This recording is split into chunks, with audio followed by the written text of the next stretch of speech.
Goeiemôre, dit is Woensdag die 11de Junie. Vanoggend lees ons saam Lukas 24 vers 32. Hier is die Emmausgangers, die twee disippels op pad terug na hulle tuisdorp toe. Hulle ontmoet vir Jesus en dan na die tyd gesels hulle en hulle sê: "Was ons harte nie brandend in ons toe hy met ons langs die pad gepraat en die skrifte vir ons uitgelê het nie?" Die disippels het eers na die tyd besef dat Jesus hulle harte brandend gemaak het, dat Jesus, toe hy hulle met hulle gepraat het, ook vir hulle sy teenwoordigheid laat ervaar het, daai warmte, daai tuiswees, daai veilig wees.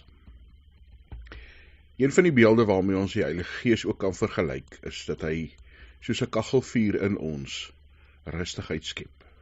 'n Gevoel van geborgenheid, 'n gevoel van behoort, 'n gevoel van hier is ek tuis, hier is ek veilig. Ja, soos hy disippels na die tyd besef het, hulle beleef het toe Jesus met hulle gesels het, toe Jesus saam met hulle gepraat het en die skrif vir hulle uitgelê het. Vind ons by God hierdie gevoel van ons is tuis, dat hy ons harte warm maak, dat ons soos 'n kaggelvuur gemaklik is, nou wat dit lekker koud is, het ons so iets nodig. Maak ons ander mense so rustig en welkom voel. Is ons 'n gemeenskap waar mense die warmte van die Heilige Gees, die warmte van God en van Jesus Christus kan beleef. Here, vul ons met die Gees dat ons ook met warmte in ons harte sal leef. Dat ons self sal tuis wees by U. Ja, Here, dat ons sal geborge voel by U. Maar dat ons ook ander sal innooi en intrek en sal laat tuis wees by ons as deel van U koninkryk, as deel van U huisgesin.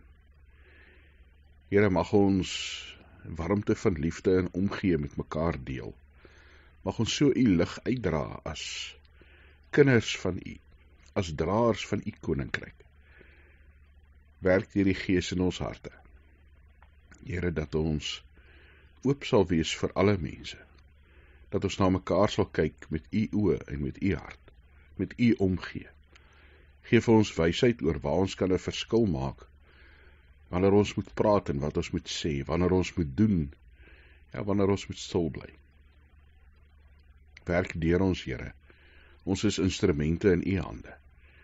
Dankie dat ons kan bid vir die dag wat voorlê, bid vir U krag, vir U voorsiening.